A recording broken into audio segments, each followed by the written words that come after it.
النمل کا معنی چونٹی ہے، چونکہ سورہ مبارکہ میں ایک چونٹی کا واقعہ اللہ تعالیٰ نے ذکر کیا ہے سلیمان علیہ السلام کے حوالے سے، اس لیے اس سورہ مبارکہ کا نام جو ہے وہ النمل رکھا گیا۔ اس کا جو آغاز ہے نا وہ بڑا زبردست دیباچہ ہے، مقدمہ ہے۔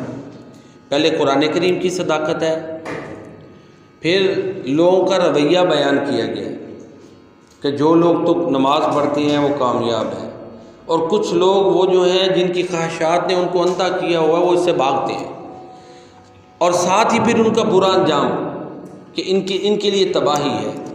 یہ الفاظ کہنے کے ساتھ ہی اللہ تعالیٰ نے پھر 5 مختلف اقوام کا ذکر کیا ہے سورہ نمل میں، جس میں کامیاب اور کچھ ناکام دونوں طرح، بلکہ 3 طرح کے رویے ہیں۔ 5 اقوام کے ذکر میں 3 طرح کے رویے یا 3 طرح کے کردار اللہ تعالیٰ نے بیان کیے۔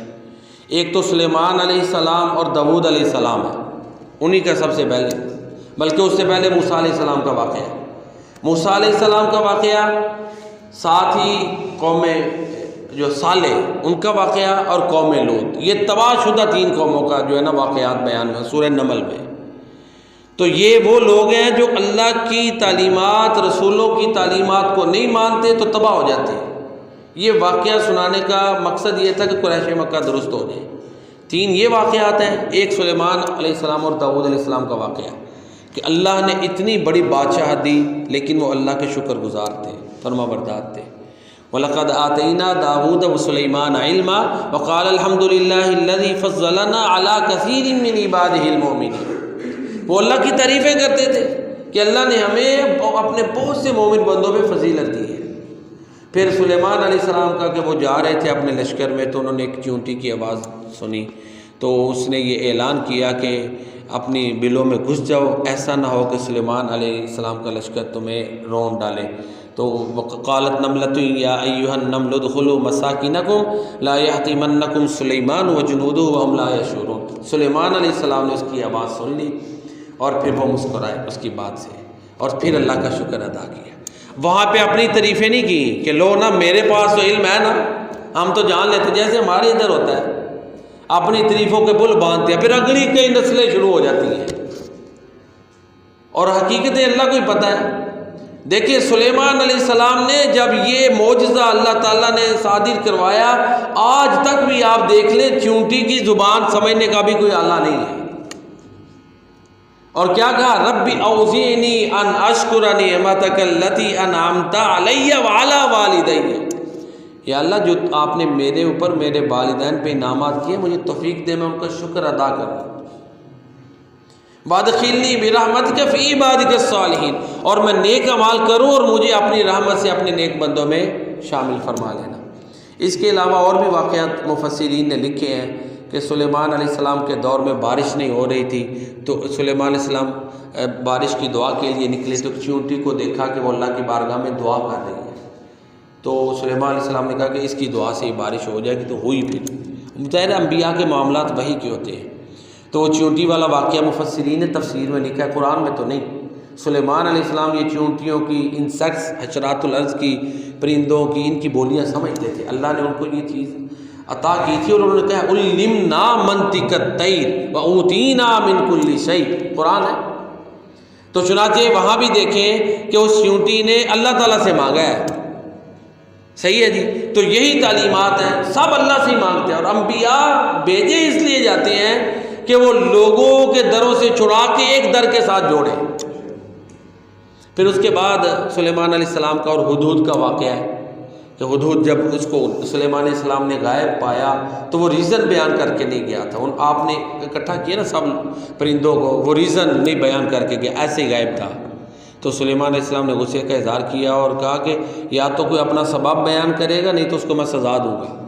وہ آیا تو اس نے آتی ایک بڑی اچھی کیا کہتے ہیں خبر دی، جو کہہ لیں کہ خبر گرم خبر تھی یا چونکا دینے والی تھی، کہ سبا کی جو ملکہ ہے وہ اس کی قوم سورج کی پوجا کرتی ہے، اور ان کے پاس بڑے وسائل اسباب تھے۔ مفسرین نے لکھا ہے وہ بڑی طاقتور قوم تھی۔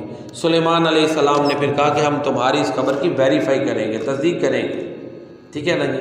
تو تصدیق کی، پھر رکا دے کے بھیجا کہ جاؤ، اور سلیمان علیہ السلام نے خط بھیجا اس ملکہ کی طرف، اور اس میں یہ تھا انہو من سلیمان و انہو بسم اللہ الرحمن الرحیم اللہ تعالی علیہ واتونی مسلمین۔ بس کوئی لمبی چوڑی عبارت نہیں ہے، یہ انبیاء کا کلام ہے، یہ سلیمان کی طرف سے انہو من سلیمان، اور یہ اللہ کے نام کے ساتھ ہے جو رحمان رحیم ہے۔ میرے پاس اللہ کے بندے بن کے آ جاؤ، فاتونی علیہ مسلمین۔ میری اپنی دعوت نہیں، دعوت یہ ہے کہ تم نے اللہ کی عبادت کرنی ہے، یہ جو تم سورج کی پوجا کرتے ہو یہ تمہیں چھوڑنی پڑنی ہے۔ چنانچہ جب اس کے پاس یہ خط گیا، وہ بڑی زیرک خاتون تھی۔ اب یہ واقعہ بیان کیا ہے سمجھانے کے لیے قریش مکہ کو، یہ تیسرا جو کردار ہے جو سورہ نمل میں اللہ تعالیٰ نے بیان کیا۔ چنانچہ اس نے مشاورت کی کہ یہ میرے پاس خط آیا، متن پڑھا، اور ساتھ ہی کہا کہ مجھے مشورہ دو۔ اب قوم والے ڈرے نہیں، انہوں نے کہا جیسا آپ کہیں گے ہم ساتھ ہیں، لڑنا ہے تو ہم لڑنے کے لیے بھی تیار ہیں۔ اس نے اپنی قوم کو لڑانا شروع میں نہیں چاہا، اور یہی ایک بادشاہ کا رویہ بھی ہونا چاہیے۔ کوئی بھی قائد ہے وہ اپنے جو ساتھ چلنے والے ہیں ان کا خیال رکھ کے چلے نا، ان پہ اتنا لوڈ نہ ڈال دے کہ ان کے لیے بھی آزمائش مان جائے، اپنے لیے بھی مان جائے۔ احساس ہیں؟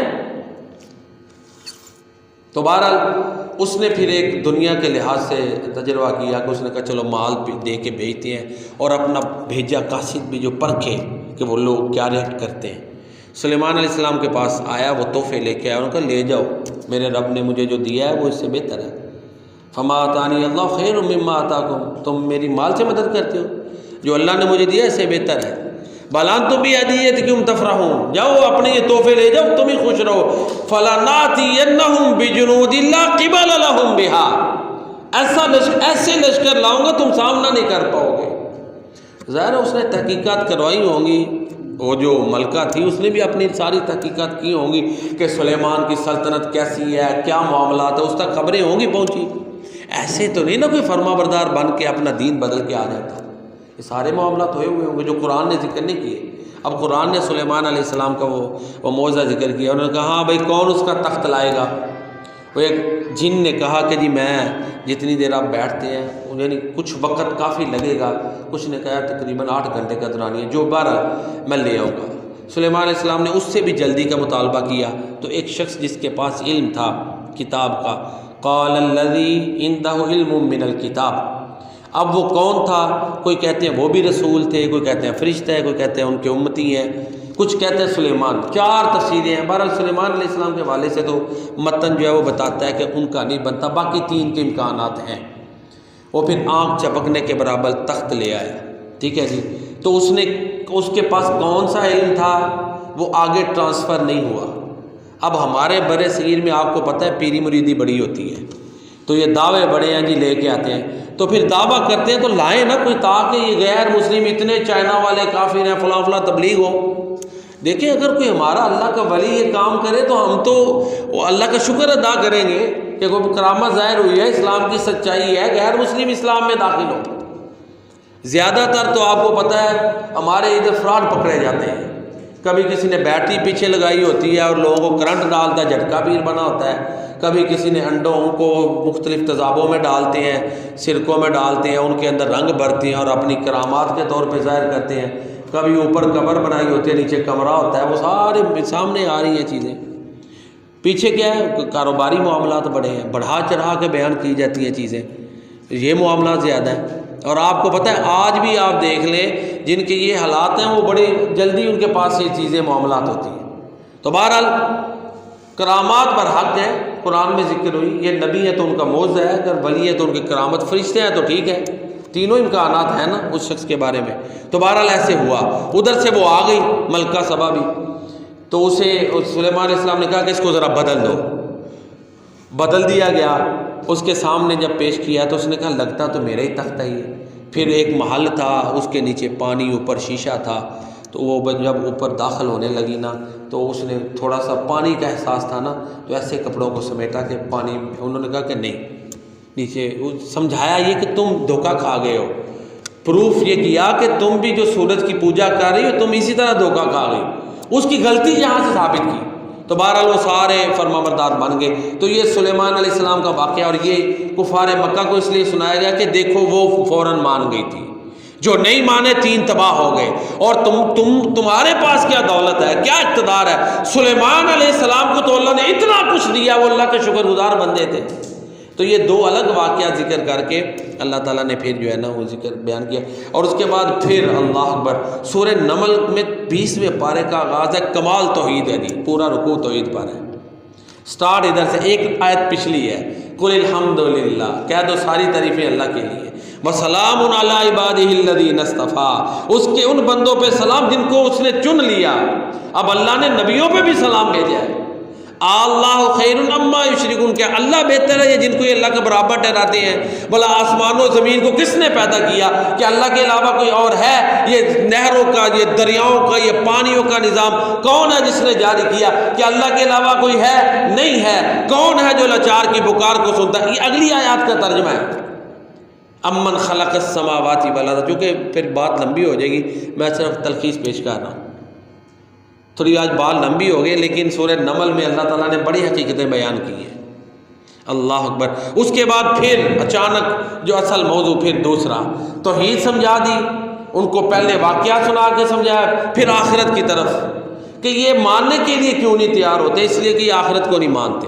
پھر سورہ نمل کے آخر میں پھر آخرت کے دلائل کہ وہ وقت آئے گا جب اللہ تعالیٰ پہاڑوں کو جو ہے نا وہ اڑا دے گا، وَتَرَى الْجِبَالَ تَحْسَبُهَا جَامِدَةً وَهِيَ تَمُرُّ مَرَّ السَّحَابِ، ایسے اڑیں گے جیسے بادل اڑتے ہیں۔